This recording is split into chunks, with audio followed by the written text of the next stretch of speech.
I'm back. What you missed was the guy just saying some random crap about me having to going back to over here to get the shield. This shield resembles that of the crypt. It appears quite old. Yes. Also, I need to do something. Where is it?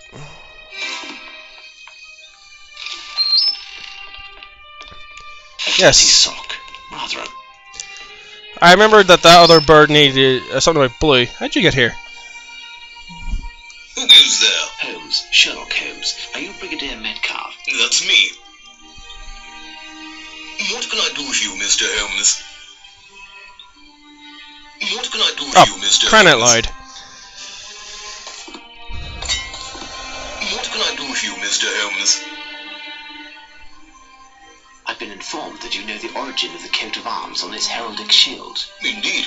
I'm no expert on the subject, but I do dabble in the Middle Ages. In short, I know that it's the coat of arms of the Round Table. Thank you. Think nothing of it. Back to my rounds. Yes, back to your rounds. Anyone hearing it? Closed. Nope. Anyway. As I am not very good at reading, because I hate reading, I remembered that this bird of blue, and I remember the blue sock. God damn it. That was one blue item, not like 3. I think yeah. The message written on this paper is illegible. Of course it is. Now,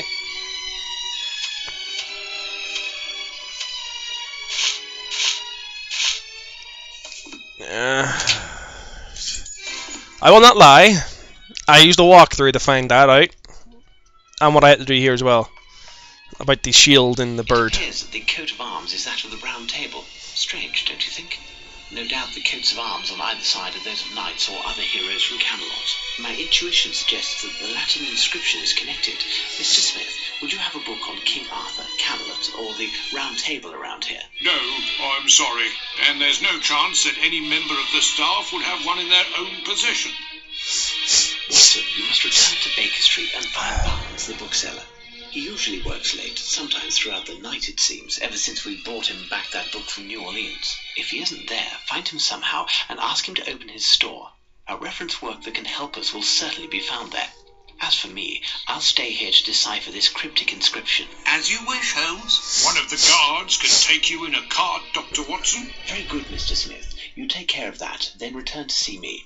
I will most assuredly need your knowledge of the place.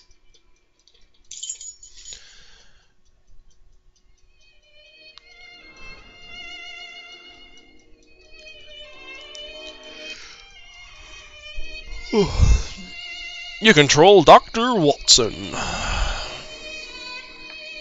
It's most assuredly closed. How will I find Barnes? I thought he lived about his shop. Perhaps if I called out. Barnes? Barnes! Barnes! Barnes! Hey, are you thick? You'll end up spending the night in a cell if you keep this up. Such a racket at this hour. Hey, I recognise you. You're the detective's dog's body. I guess that with that coin I gave you, you bought yourself a keg of beer. Listen, young man, I am not a servant, I am a doctor. And the reason I am shouting at the top of my lungs is not because I am under the effects of alcohol, but because it is required by an affair the importance of which a mere pencil pusher such as yourself could not possibly begin to fathom. I beg of you, keep quiet, your lordship. I was merely trying to help your lordship avoid a disagreement with the police force. It is rather curious that a person of such standing as your lordship is howling in the middle of the night in order to hunt down a second-rate bookseller. Yes, I see. Well, since you seem to know everything, doesn't Barnes the bookseller live up there, on top of his shop? Would his lordship pardon me, but I'm a journalist, not a good Samaritan. You see, I sell my information, and you haven't named a price yet. I have a few coins. Is it... I don't need your coppers, Doctor. Whatever is inside there isn't worth a yawn. But we could come to an arrangement if you give me your word as a gentleman that you'll help me out some day. Anything you wish.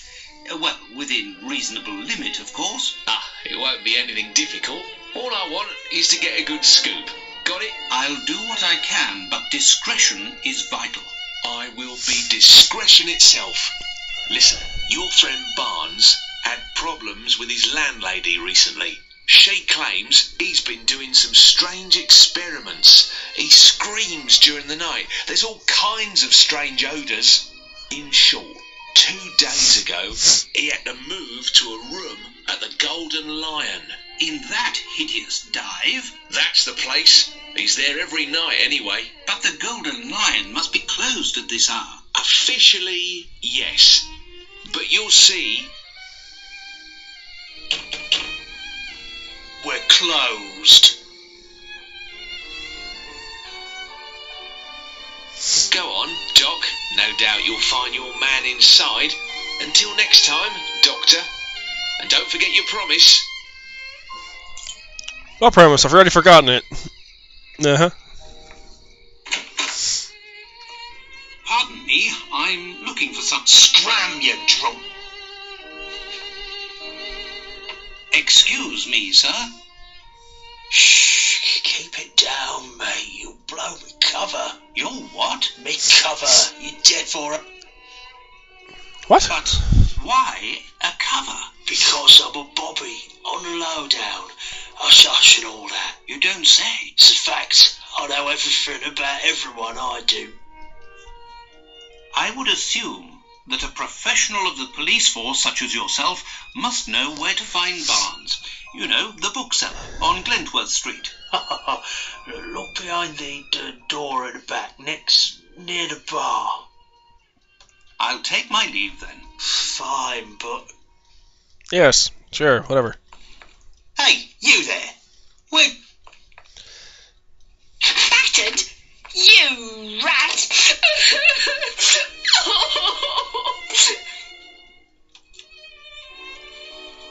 Here, take my hat. Thank ye, sire. You are a real gentleman, don't you know? And handsome too, what with your glad rags and all. So swanky. I've got a few nice threads myself. Perhaps we could get a little drink and I could show you my room. No, thank you. I don't please you. I'm too skinny. That's it, isn't it? No, not at all. Well, somewhat. But that isn't the problem. I'm looking for a friend, and I was told that he was behind the door at the back, but the barkeep won't let me through. You need someone to vouch for you to get in there. Alright, next episode.